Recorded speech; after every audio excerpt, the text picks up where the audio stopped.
कैसे हो प्यारे बच्चों। मैं हूं निखिल और आप देख रहे हैं श्री राम ऑनलाइन क्लासेस। तो प्यारे बच्चों, हमारा जो लास्ट एपिसोड था उस एपिसोड में हम पहली कोलिगेटिव प्रॉपर्टी है उसको कंप्लीट कर चुके हैं, जो की थी एलिवेशन इन बॉइलिंग पॉइंट। आज हम हमारी नेक्स्ट कोलिगेटिव प्रॉपर्टी की तरफ बढ़ेंगे, जो है डिप्रेशन इन फ्रीजिंग पॉइंट। तो चलिए देखिएगा प्यारे बच्चों, आज हम पढ़ते हैं डिप्रेशन इन फ्रीजिंग पॉइंट। तो प्यारे बच्चों देखिएगा, डिप्रेशन इन फ्रीजिंग पॉइंट पढ़ने से पहले हमें यह समझना होगा कि फ्रीजिंग पॉइंट क्या है। छोटी क्लासेस में सिर्फ इतना समझा जाता था कि जिस टेम्परेचर पे कोई भी सब्सटेंस है वो अपनी सॉलिड स्टेट में आ जाए, फ्रीज हो जाए, उसको हम क्या क्या कहते हैं, फ्रीजिंग पॉइंट कहते हैं। लेकिन आज हम समझेंगे कि प्यारे बच्चों फ्रीजिंग पॉइंट क्या होता है। देखिएगा मेरे पास ये एक लिक्विड है, कोई भी लिक्विड है मेरे पास, मान लेते हैं ये वाटर ही है। तो इस लिक्विड का कुछ ना कुछ वेपर प्रेशर होगा।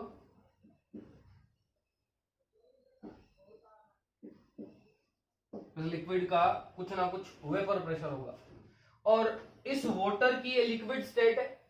मैं सेम यही मान लेता हूं कि वाटर की मेरे पास सॉलिड स्टेट है। यहां मेरे पास वाटर की है वो सॉलिड स्टेट है, मान लेते हैं ये सॉलिड स्टेट ऑफ वाटर, जिसको आप आइस भी कहते हैं। ये मान लेते हैं मेरे पास क्या है, आइस है। और सॉलिड स्टेट का भी कुछ ना कुछ क्या होगा, वेपर प्रेशर होगा। तो कुछ बच्चों के मन में सवाल आ रहा होगा कि सर सॉलिड स्टेट का कैसे वेपर प्रेशर होगा, सॉलिड तो नॉन वोलेटाइल होता है, आपने पढ़ाया है। तो प्यारे बच्चों, हर जो सब्सटेंस है और लगभग उसको वोलेटाइल माना ही जाता है। तो पानी है वो प्योर स्टेट में या लिक्विड स्टेट में वोलेटाइल था, तो सॉलिड स्टेट में वोलेटाइल होगा, नेग्लेजिबल वोलेटाइल होगा, थोड़ा सा ही वोलेटाइल होगा, लेकिन माना जाता है कि वो क्या है, वोलेटाइल है।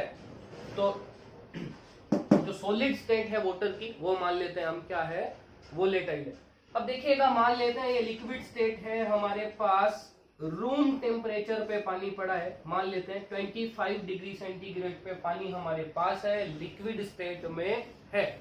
और इस पानी का कुछ ना कुछ क्या है, वेपर प्रेशर है। तो जैसे जैसे मैं टेम्परेचर घटाऊंगा पानी फ्रीज होने लगेगा, पानी क्या बनने लगेगा, सॉलिड स्टेट में आना लगेगा और पानी है वो आइस बनाने लगेगा। मैंने मान लो टेम्परेचर कर दिया 10 डिग्री सेंटीग्रेड, तो अब जैसे ही टेम्परेचर कम करते चले जाएंगे पानी जमने लगेगा और पानी का वेपर प्रेशर है वो क्या होने लगेगा, कम होने लगेगा, क्योंकि पानी किस तरफ बढ़ रहा है, सॉलिड स्टेट की तरफ बढ़ रहा है। 10 डिग्री किया, 10 डिग्री के बाद मैंने क्या कर दिया, 0 डिग्री सेंटीग्रेड कर दिया टेम्परेचर। तो 0 डिग्री सेंटीग्रेड पे कंप्लीट वाटर क्या है, आप जानते हैं क्या है, आइस में बदल जाता है। हम छोटी क्लासों में पढ़ चुके हैं कि 0 डिग्री सेंटीग्रेड है वो पानी का क्या होता है, फ्रीजिंग पॉइंट होता है। लेकिन हमें तो ये समझना है ना कि फ्रीजिंग पॉइंट आखिर कहते किसको है। तो मेरे पास पानी का जो वेपर प्रेशर था 25 डिग्री सेंटीग्रेड पे, और ये बर्फ थी, क्योंकि बर्फ 0 डिग्री सेंटीग्रेड या उससे नीचे टेम्परेचर पे होगी, मान लेते हैं 0 डिग्री सेंटीग्रेड पे थी, तो इसका भी कुछ ना कुछ क्या था, वेपर प्रेशर था।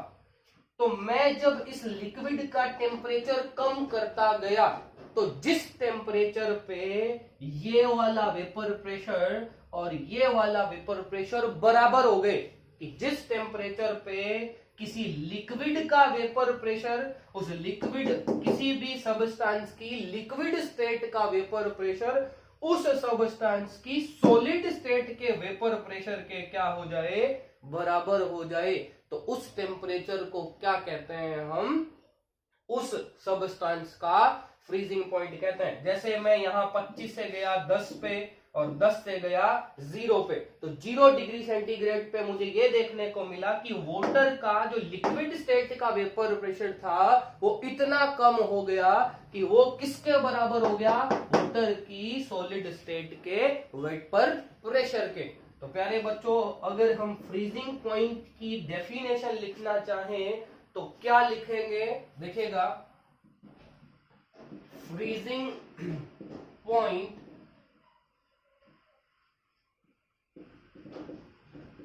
is that temperature of any substance at which vapor pressure of its liquid state is equal to solid state। तो देखिएगा, freezing point of any substance is the temperature at which the vapor pressure of liquid state is equal to the vapor pressure of solid state. तो उस temperature को क्या कहेंगे, हम freezing point कहेंगे। जैसे पानी के लिए 0 डिग्री सेंटीग्रेड फ्रीजिंग पॉइंट है, तो इस बात का मतलब क्या है कि पानी को जब हमने ठंडा किया तो 0 डिग्री सेंटीग्रेड पे जाके जो पानी का लिक्विड स्टेट का वेपर प्रेशर था, अब 0 डिग्री सेंटीग्रेड पे वो किसके बराबर हो गया है, पानी की सॉलिड स्टेट बर्फ के वेपर प्रेशर के क्या हो गया है, बराबर हो गया है। तो हर सबस्टेंस के लिए फ्रीजिंग पॉइंट है वो क्या होने वाला है, अलग अलग होने वाला है।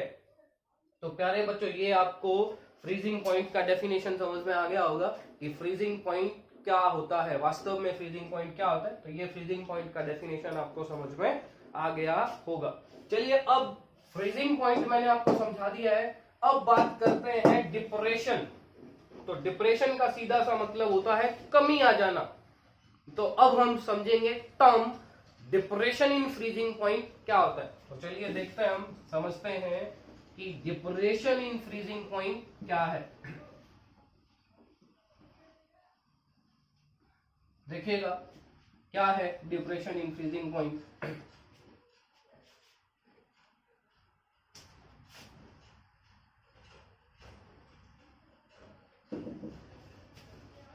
देखिएगा, सबसे पहले हम एक ग्राफ के थ्रू समझते हैं कि डिप्रेशन इन फ्रीजिंग पॉइंट क्या है। मेरे पास देखिएगा, मेरे पास ये y एक्सिस है और मेरे पास ये x एक्सिस है। y एक्सिस पे लेते हैं हम वेपर प्रेशर और जो x एक्सिस है उस पे ले लेते हैं टेम्परेचर। यहाँ मैंने टेम्परेचर ले लिया है और y एक्सिस पे ले लेंगे हम वेपर प्रेशर। देखिएगा, हमने कहा था मेरे पास जो है ये मेरे पास था प्योर वाटर, लिक्विड स्टेट में था, और दूसरे कंटेनर में थी मेरे पास आइस, सॉलिड स्टेट की, वाटर की। ठीक है जी। तो सबसे पहले मैं सॉलिड स्टेट का जो प्योर सॉल्वेंट है, वाटर एक सॉल्वेंट है, तो प्योर सॉल्वेंट की सॉलिड स्टेट का टेम्परेचर के साथ ग्राफ बनाता हूं। देखिएगा कैसे ग्राफ बनेगा। जैसे देखिएगा, ये मेरे पास मैं ग्राफ यहां से स्टार्ट करता हूं। इस टेम्परेचर पे सॉलिड, पानी की जो सॉलिड स्टेट का वेपर प्रेशर है वो ये है। जैसे जैसे मैं टेम्परेचर कम करता गया, जैसे जैसे मैं टेम्परेचर कम करता गया, तो बिल्कुल दोबारा बनाता हूं। देखिएगा, जैसे जैसे बिल्कुल एक खड़ी ढाल सी बनती है, जैसे जैसे मैं टेम्परेचर कम करता गया, इधर आ रहे हम, तो वेपर प्रेशर पहले ज्यादा था, लेकिन जैसे जैसे टेम्परेचर कम करते जाएंगे, जैसे जैसे टेम्परेचर कम करते जाएंगे, तो टेम्परेचर के साथ वेपर प्रेशर क्या होता चला जाता है, कम होता चला जाता है। अगर आप टेम्परेचर कम करेंगे तो टेम्परेचर के साथ वेपर प्रेशर कम होता चला जाएगा, लेकिन इंस्टेंट कम हो गया है। इंस्टेंट कम होने का रीजन क्या है? क्योंकि स्टेट क्या थी? सॉलिड थी, और सॉलिड का वेपर प्रेशर बहुत जल्दी गिरता है क्योंकि पहले से ही वेपर प्रेशर कम है। और आप टेम्परेचर और कम कर दोगे तो मॉलिक्यूल टाइटली बाइंड हो जाएंगे और बिल्कुल वेपर प्रेशर नहीं बनाएंगे। तो ये था सॉल्वेंट की जो है सॉलिड स्टेट का जो ग्राफ, वेपर प्रेशर का सॉलिड स्टेट का ग्राफ था। चलिए अब मैं बात करता हूं कि ये देखिएगा, मान लेते हैं ये जो प्योर लिक्विड था इसकी बात करूं मैं। इस प्योर लिक्विड की, अभी तो मैंने सॉलिड स्टेट का जो है आइस का या जो वाटर था उसकी सॉलिड स्टेट का मैंने ग्राफ बना लिया है। अब मैं लिक्विड स्टेट का ग्राफ बनाता हूं। देखिएगा लिक्विड स्टेट का अगर आप ग्राफ बनाए तो लिक्विड स्टेट में भी यही होगा कि आप धीरे धीरे अगर आप जो है टेम्परेचर कम करेंगे तो धीरे धीरे वेपर प्रेशर क्या होता चला जाता है? कम होता चला जाता है। ये यहां से ग्राफ स्टार्ट हुआ, जैसे जैसे आपने टेम्परेचर कम किया वैसे वैसे जो है वेपर प्रेशर क्या होता चला गया? कम हो गया। लेकिन सॉलिड की तरह अचानक कम नहीं हुआ, धीरे धीरे कम हुआ। रीजन क्या है? लिक्विड है, लिक्विड का वेपर प्रेशर थोड़ा सा ज्यादा होता है। अब जैसे जैसे टेम्परेचर कम करेंगे कम तो होगा, लेकिन इंस्टेंट कम नहीं होगा, धीरे धीरे कम होगा। चलिए अब मैं क्या कह रहा हूं कि इस लिक्विड में मैंने मिला दिया है नॉन वोलेटाइल सोल्यूट। ये जो दिख रहा है आपको, इस लिक्विड में मैंने मिला दिया है नॉन वोलेटाइल सोल्यूट। अब नॉन वोलेटाइल सोल्यूट मिलाने से हम पिछले लेक्चर में पढ़ चुके हैं, क्या हो जाती है? Lowering in vapour pressure. कि वेपर प्रेशर है उसमें क्या आ जाती है? कमी आ जाती है। अगर मैं इसको पोजीशन मानूं 1, तो जो अब इस प्योर सोलवेंट में, ये ग्राफ है आपके पास किसका? ये वाला जो 1 नंबर पोजीशन के पास ग्राफ है वो किसका ग्राफ है? प्योर सोलवेंट का है। और स्टेट कैसी है इसकी? लिक्विड स्टेट का मैंने क्या बनाया है? ग्राफ बनाया है। अगर मैं सॉल्यूशन का ग्राफ बनाना चाहूं तो सॉल्यूशन में, सॉल्यूशन का मतलब मैंने अगर उस प्योर सॉल्वेंट में नॉन वोलेटाइल सोल्यूट मिला दिया है और नॉन वोलेटाइल सोल्यूट मिलाने के बाद जो सॉल्यूशन बनाया है उसका ग्राफ बनाना चाहूं तो उसका ग्राफ क्या 1 नंबर पोजीशन सही स्टार्ट होगा? बिल्कुल नहीं। ग्राफ स्टार्ट होगा कहां से? नीचे से। रीजन क्या है? वेपर प्रेशर में कमी आएगी तो ग्राफ नीचे से स्टार्ट होने वाला है। और वही सीन रहेगा अगर आप टेम्परेचर कम करेंगे तो इसका वेपर प्रेशर सॉल्यूशन का भी क्या हो जाएगा? कम हो जाएगा। अगर मैं इस लाइन को थोड़ा सा आगे बढ़ाऊं सॉलिड वाली को, तो ये इसको यहां टच करेगा। तो ये जो 2 नंबर पोजीशन है, 2 नंबर पोजीशन, वो मैंने ग्राफ बनाया है किसका? सॉल्यूशन का ग्राफ बनाया है। ये भी कैसा है? लिक्विड स्टेट का ग्राफ है। ये भी कैसा है? लिक्विड स्टेट का ग्राफ है। टेम्परेचर कम करेंगे तो वेपर प्रेशर क्या होता जा रहा है? कम होता जा रहा है। अब ये दोनों ग्राफ जहां टच कर रहे हैं सॉलिड सॉल्वेंट के ग्राफ को, हमने कहा था कि किसी भी किसी भी सबस्टेंस का फ्रीजिंग पॉइंट क्या होता है? जहां उनका वेपर प्रेशर किसके बराबर हो जाए? उसकी सॉलिड स्टेट के बराबर हो जाए।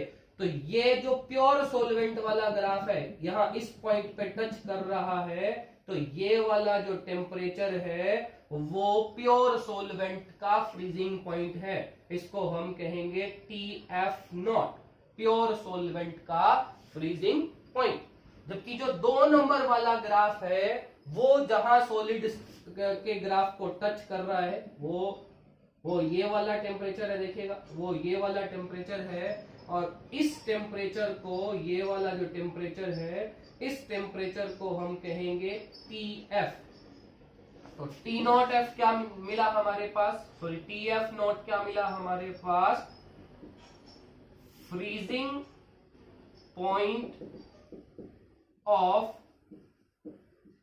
प्योर सोलवेंट, और TF क्या मिला,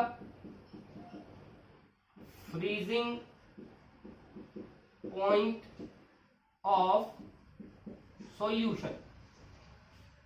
तो आप देख रहे हैं ये टेम्परेचर इधर था 0, आगे टेम्परेचर है वो क्या हो रहा है, बढ़ रहा है। आप देखेंगे कि जो TF नोट है उसका वैल्यू ज्यादा है किससे, TF से। मतलब सॉल्यूशन का जो फ्रीजिंग पॉइंट है वो क्या हो गया है, कम हो गया है, किसकी बजाय, प्योर सोलवेंट की बजाय। प्योर सोलवेंट का फ्रीजिंग पॉइंट ज्यादा था और सॉल्यूशन का जो फ्रीजिंग पॉइंट है क्या हो गया है, कम हो गया है। और इसी कमी को ही हम क्या कहते हैं, डिप्रेशन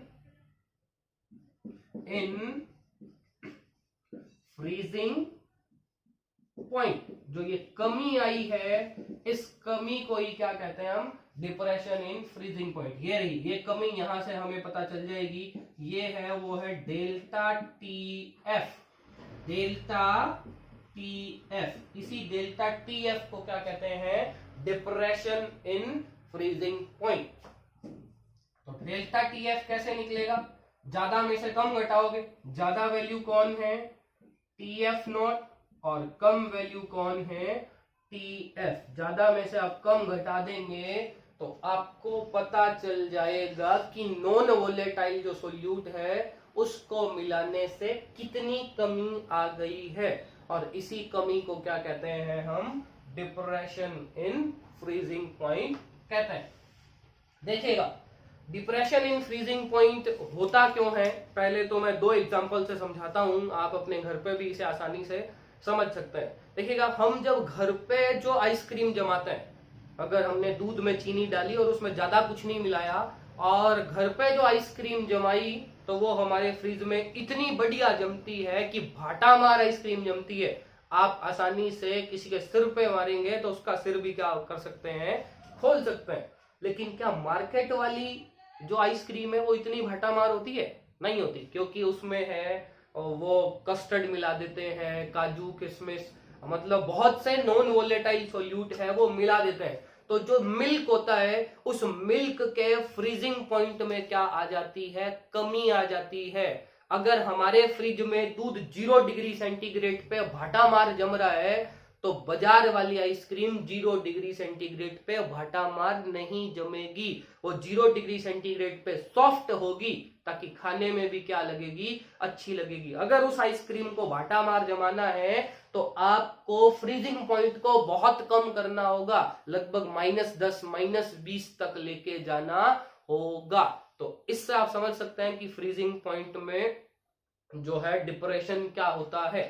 लेकिन वास्तव में जो लॉजिकल कॉन्सेप्ट है वो क्या है, देखिएगा जैसे मान लीजिए मैं पानी को फ्रीज कर रहा हूं, तो जो वाटर के जो मॉलिक्यूल हैं मेरे पास, जो वाटर के मॉलिक्यूल हैं, जो पानी लिक्विड स्टेट में है तो वाटर के मॉलिक्यूल एक दूसरे से हाइड्रोजन बॉन्डिंग बनाए हुए हैं, हाइड्रोजन बॉन्डिंग बनाए हुए हैं। और जैसे ही मैं इस पानी को फ्रीज करूंगा मॉलिक्यूल एक दूसरे के पास आते हैं और बॉन्ड बिल्कुल अच्छे हो जाते हैं, फ्रीज होने लग जाता है। एक मैनर्ड सीक्वेंस, एक वाटर के जो मॉलिक्यूल का है वो एक मैनर्ड सीक्वेंस सेटल हो जाता है और पानी क्या हो जाता है, फ्रीज हो जाता है।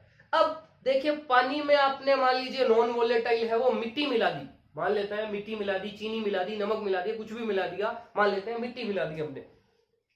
तो अब पानी की जो मॉलिक्यूल हैं उनके बीच में जो हाइड्रोजन बॉन्डिंग है, आपने जब मिट्टी मिला दी तो कुछ हाइड्रोजन बॉन्डिंग को परेशान करेगी कौन, मिट्टी की। ये मेरे पास वाटर का मॉलिक्यूल, ये दूसरा वाटर का मॉलिक्यूल, ये हाइड्रोजन बॉन्डिंग से जुड़े हैं। लेकिन जब आपने मिट्टी मिला दी है तो इस हाइड्रोजन बॉन्डिंग को डिस्टर्ब कर देगी कौन, मिट्टी। तो जब हम फ्रीज करेंगे तो पानी के मॉलिक्यूल उतने मैनरफुली, उतने अरेंजफुली है, वो आपस में सेटल डाउन नहीं हो पाएंगे। और इसीलिए हमें पानी को फ्रीज करने के लिए टेम्परेचर में क्या करनी पड़ेगी, कमी करनी पड़ेगी। अगर नॉर्मल प्योर पानी 0 डिग्री सेंटीग्रेड पे जम रहा था, तो अगर आपने उसमें कोई नॉन वोलेटाइल इंप्योरिटी मिला दी, तो अब वो 0 डिग्री पे ना जम के -5, -10 या 0 से कम टेम्परेचर पे जमेगा। इसी को कहते हैं हम डिप्रेशन इन फ्रीजिंग पॉइंट। तो हम एक सीधी सी बात देख रहे हैं कि जो डिप्रेशन इन फ्रीजिंग पॉइंट है, उसकी राम कहानी स्टार्ट कहां से हो रही है? उसकी राम कहानी स्टार्ट हो रही है नॉन वोलेटाइल सोल्यूट मिलाने से। जितना ज्यादा नॉन वोलेटाइल सोल्यूट मिलाओगे, उतना ज्यादा जो है डिप्रेशन इन फ्रीजिंग पॉइंट आता चला जाएगा। जितना ज्यादा हम सोल्यूट मिलाएंगे, उतना ज्यादा हमें उस सब्सटेंस को जमाने के लिए टेम्परेचर को क्या करना पड़ेगा? कम करना पड़ेगा। तो मैं एक बात कह सकता हूं कि डिप्रेशन इन फ्रीजिंग पॉइंट है वो डायरेक्ट प्रोपोर्शनल है concentration of non volatile solute के। अगर आप नॉन वोलेटाइल सोल्यूट ज्यादा मिलाओगे, तो डिप्रेशन इन फ्रीजिंग पॉइंट भी क्या होने वाला है? आपके पास ज्यादा होने वाला है। चलिए आगे की तरफ देखते हैं, हम डेरिवेशन देखते हैं इसका क्या है। तो चलिए हम आगे की तरफ देखते हैं कि इसका डेरिवेशन कैसा रहता है और ये न्यूमेरिक में कैसा हेल्प हमारे को करता है। तो देखिएगा, मैंने कहा कि जो डिप्रेशन इन फ्रीजिंग पॉइंट है वो डायरेक्ट प्रोपोर्शनल है, डिप्रेशन इन फ्रीजिंग पॉइंट है वो डायरेक्ट प्रोपोर्शनल है concentration of non volatile solute के। तो कल हम पढ़ चुके हैं कि हम यहाँ एक ऐसी कंसंट्रेशन टर्म यूज करेंगे जो टेम्परेचर इंडिपेंडेंट हो, क्योंकि यहाँ भी फ्रीजिंग पॉइंट में भी किसका रोल है? टेम्परेचर का रोल है। अगर टेम्परेचर कम ज्यादा हुआ तो इस सॉल्यूट की कंसंट्रेशन भी कम ज्यादा हो सकती है, जो कि कैलकुलेशन को हमारे लिए कॉम्प्लेक्स कर सकती है। तो यहाँ जो हम कंसंट्रेशन टर्म यूज करते हैं वो कौन सी करते हैं? मोलेलिटी करते हैं। तो depression in freezing point direct proportional है किसके? मोलेलिटी के। आप जानते हैं डायरेक्ट प्रोपोर्शनल साइन हम हटाएंगे तो एक कांस्टेंट लग जाएगा, वो कांस्टेंट है KF और साथ में है स्मॉल m। तो यहाँ KF क्या है? KF है वो है molal depression constant of solvent. जैसे कल KB था वैसे ही आज KF है। KB क्या था? Molal elevation constant of solvent. वो भी सोलवेंट की नेचर पे डिपेंड कर रहा था, और KF भी डिपेंड करता है नेचर ऑफ सोलवेंट। इसका भी सोल्यूट से कोई लेना देना नहीं है, और यह भी एक्सपेरिमेंटली कैलकुलेट किया जाता है। और हर सोलवेंट के लिए KF का वैल्यू है वो क्या होता है? फिक्स होता है, और इसको एक्सपेरिमेंटली कैलकुलेट किया जाता है। स्मॉल f है हमारे पास, वो क्या है? मोलेलिटी है। आप जानते हैं मोलेलिटी क्या होती है? Number of moles of solute upon weight of solvent in kilogram. Number of moles of solute upon weight of solvent in kilogram. क्योंकि हमें पता है मोल्स ऑफ सोल्यूट क्या होते हैं? Mass of solute upon molar mass of solute. तो मैं रख देता हूं, मोल की जगह मैंने रखा, तो आप रख देंगे weight of solute upon molar mass of solute upon weight of solvent. और अगर हम इस किलोग्राम को ग्राम में बदल दें तो आपके पास ऊपर किससे मल्टीप्लाई करना पड़ता है? आपको 1000 से आपको मल्टीप्लाई कर देना होता है। तो ये हमारे पास अल्टीमेट फॉर्मूला है किसका? Delta TF। और डेल्टा TF क्या था? Depression in freezing point. और के एफ है वो बता ही दिया मैंने, वैल्यू फिक्स होती है के एफ की, कोई सीन नहीं है। तो ये हमारे पास कंप्लीट जो था सीन, हमारे पास डिप्रेशन इन फ्रीजिंग पॉइंट का था। चलिए एक थोड़ा सा कंपैरिजन कर लेते हैं। कल मैंने आपको एलिवेशन इन बॉइलिंग पॉइंट पढ़ाया था और आज मैंने आपको जो है डिप्रेशन इन फ्रीजिंग पॉइंट पढ़ाया है। तो इसको हम कंपेयर कर लेते हैं कि क्या कंपैरिजन हमारे पास रहता है। तो चलिए आइए कंपेयर करते हैं, देखते हैं क्या कंपैरिजन हमारे पास रहता है दोनों का। कल हमने पढ़ा था एलिवेशन इन बॉइलिंग पॉइंट और आज हमने पढ़ा है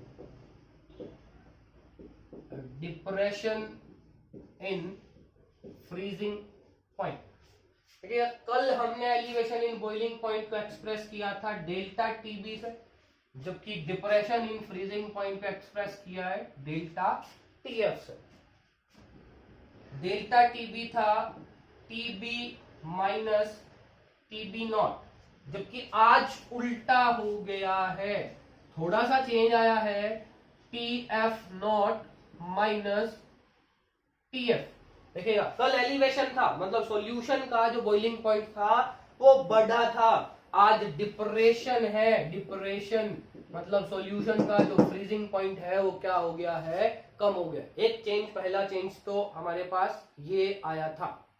फिर कल हमने कहा था डेल्टा टीबी का फॉर्मूला था के बी इंटू स्मॉल एम, जबकि आज सेम वही है, कोई बड़ा इशू नहीं है। डेल्टा टीएफ बराबर क्या है, K F into small m. Small m same वही, मोलरिटी, के बी था मोलर एलिवेशन कांस्टेंट और के एफ है वो क्या है, मोलर जो है फ्रीजिंग मोलर डिप्रेशन कांस्टेंट है।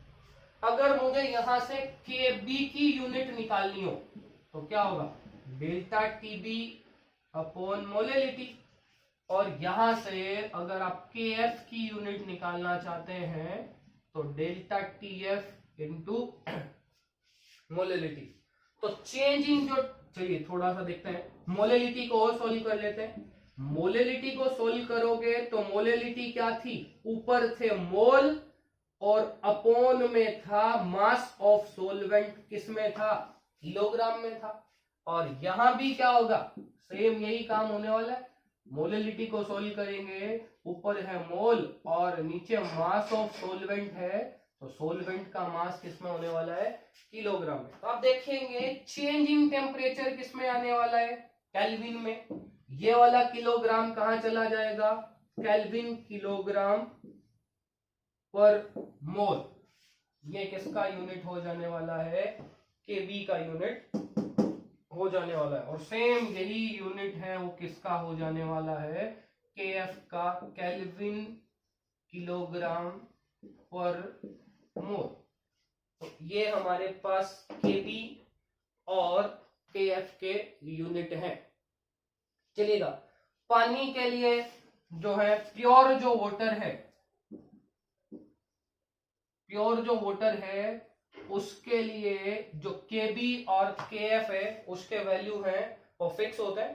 पर एक बात ध्यान रखिएगा आप, केएफ का जो वैल्यू है वो हमेशा केबी के वैल्यू से ज्यादा होता है। मेरे पास कोई भी सब्सटेंस है तो उसके लिए आपको याद रखना है केएफ का वैल्यू है वो हमेशा ज्यादा होगा किससे, के बी से। ये बात आपको हमेशा ध्यान रखनी है। तो पानी के लिए जो के एफ का वैल्यू है वो है 1.08 केल्विन किलोग्राम पर मोल और ये है 0.52 केल्विन किलोग्राम पर मोल। तो ज्यादा वाला जो वैल्यू है वो वैल्यू है केएफ का और कम वाला जो वैल्यू है वो किसका है, केबी का है। थोड़ा सा डाउट लग रहा है मुझे, शायद ये 1.08 नहीं है, ये 1.86 है। देख लीजिएगा, मैं कंफर्म कर लेंगे अपन। 1.86 केल्विन किलोग्राम पर मोल वो है KF का वैल्यू है, और 0.52 केल्विन किलोग्राम पर मोल है वो वाटर के लिए Kb का वैल्यू। पर कोई टेंशन वाली बात नहीं है, एग्जाम में अगर न्यूमेरिकल आता है तो हमें ये डाटा है वो प्रॉपर्ली दिए हुए आता है। चलिए ये चीज हम देख लेते हैं कि KF का वैल्यू है वो Kb से ज्यादा क्यों होता है। देखिएगा हमारे पास जो कंपटीशन एग्जाम होते हैं उसमें हमें हो सकता है Kb और KF का वैल्यू है वो आपको निकालना भी पड़े। तो देखिएगा क्या है, हो सकता है आपको कंपटीशन एग्जाम में निकालना भी पड़े। तो जैसे Kb अगर आपको निकालना है तो कौन सा एक फॉर्मूला होता है, वो फॉर्मूला है R dot TB square into 1000 dot LV। देखिएगा इस फॉर्मूले से हमारे पास Kb का वैल्यू निकलता है। R है वो गैस कांस्टेंट है, TB है वो प्योर जो सोलवेंट है या प्योर जो सबस्टांस है उसका बॉइलिंग पॉइंट है, और LV है वो लेटेंट हीट ऑफ वेपोराइजेशन है। LV है वो लेटेंट हीट ऑफ वेपोराइजेशन है। देखेगा, और LV कैसे निकलती है, delta H of vaporisation, change in enthalpy of vaporisation upon molar mass of solvent, इससे निकाली जाती है लेटेंट हीट ऑफ वेपोराइजेशन। देखिएगा सेम यही बात अगर हम KF के लिए करें, KF के लिए तो सेम यही फॉर्मूला होने वाला है, R TF का square upon 1000 into LF। R same वही है गैस कांस्टेंट, TF है वो क्या होने वाला है, freezing point of pure solvent, जो है TF है वो फ्रीजिंग पॉइंट है प्योर सोलवेंट का। LF ये क्या होने वाला है, LF होने वाली है latent heat latent heat of fusion, latent heat of fusion होने वाली है। और ये कैसे निकलती है, देखिएगा LF है वो delta H of fusion upon molar mass of solvent, इससे निकलती है। अब देखिएगा जो LV है लेटेंट हीट ऑफ वेपोराइजेशन है वो हमेशा ज्यादा होती है लेटेंट हीट ऑफ फ्यूजन से। देखिएगा अब LV का आप रिलेशन देख रहे हैं KB से, LV is inverse proportional to KB। अगर LV ज्यादा है किससे, LF से, मतलब KB कम होगा किससे, KF से। अब आपके मन में सवाल होंगे कि sir latent heat of vaporisation क्या है, तो लेटेंट का मतलब होता है छुपी हुई, ठीक है। देखिएगा लेटेंट हीट ऑफ वेपोराइजेशन का मतलब क्या है, सबसे पहले हम समझते हैं लेटेंट हीट ऑफ फ्यूजन का मतलब क्या है। देखिएगा आपके पास 0 डिग्री सेंटीग्रेड की बर्फ है, और बर्फ जब अपनी स्टेट चेंज करेगी सॉलिड स्टेट से लिक्विड स्टेट में आएगी, 0 डिग्री सेंटीग्रेड की बर्फ जब पिघल कर 0 डिग्री सेंटीग्रेड के वाटर में आ जाएगी तो इसको पिघलने में जितनी हीट की जरूरत है वो सिर्फ इसको पिघलाने के काम आएगी, वो इसके टेम्परेचर को नहीं बढ़ाएगी। तो हमें फील नहीं होता कि कोई हीट यूज हुई है क्योंकि टेम्परेचर नहीं बढ़ा, मतलब ये छुपी हुई हीट है जो स्टेट चेंज करने के काम आती है।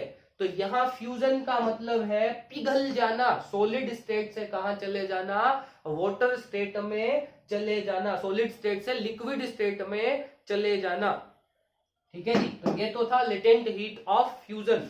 लेटेंट हीट ऑफ वेपोराइजेशन क्या है, आपके पास 0 डिग्री सेंटीग्रेड का पानी है, उस 0 डिग्री सेंटीग्रेड के पानी को हमें बॉईल करना पड़ेगा 100 डिग्री सेंटीग्रेड तक, और 100 डिग्री सेंटीग्रेड का पानी हीट लेके अब लिक्विड स्टेट से कहां चला जाएगा, गैस स्टेट में चला जाएगा, वेपर बनाने लगेगा। तो 100 डिग्री का पानी जितनी हीट लेके 100 डिग्री की वेपर बनाता है, सिर्फ स्टेट चेंज करता है। उस स्टेट चेंज करने में जो हीट लगी है वो कैसी हीट है, लेटेंट हीट ऑफ वेपोराइजेशन है। और वेपर बनाने में ज्यादा जोर आता है क्योंकि मॉलिक्यूल्स के बीच में फोर्स ऑफ अट्रैक्शन है, उसको ब्रेक करके क्या बनाना है, वेपर बनाना है। तो वेपर बनाने में जो लेटेंट हीट लगती है उसका वैल्यू ज्यादा होता है किससे, लेटेंट हीट ऑफ फ्यूजन से।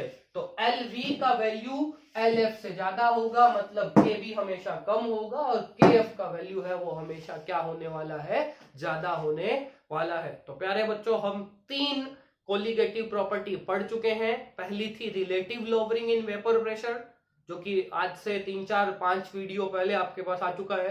जो लास्ट एपिसोड था उसमें पढ़ाया था boiling elevation in boiling point, और आज मैंने पढ़ा दिया आपको डिप्रेशन इन फ्रीजिंग पॉइंट। कल हमारा सिर्फ लास्ट जो कोलिगेटिव प्रॉपर्टी है ऑस्मोटिक प्रेशर रहता है, और चैप्टर हमारा 70 to 80% है वो कंप्लीट हो गया है। तो आप काम कर लीजिए, आप लर्न कर लीजिए, और आपके इस चैप्टर का टेस्ट होगा और आपको अच्छा परफॉर्म करना है।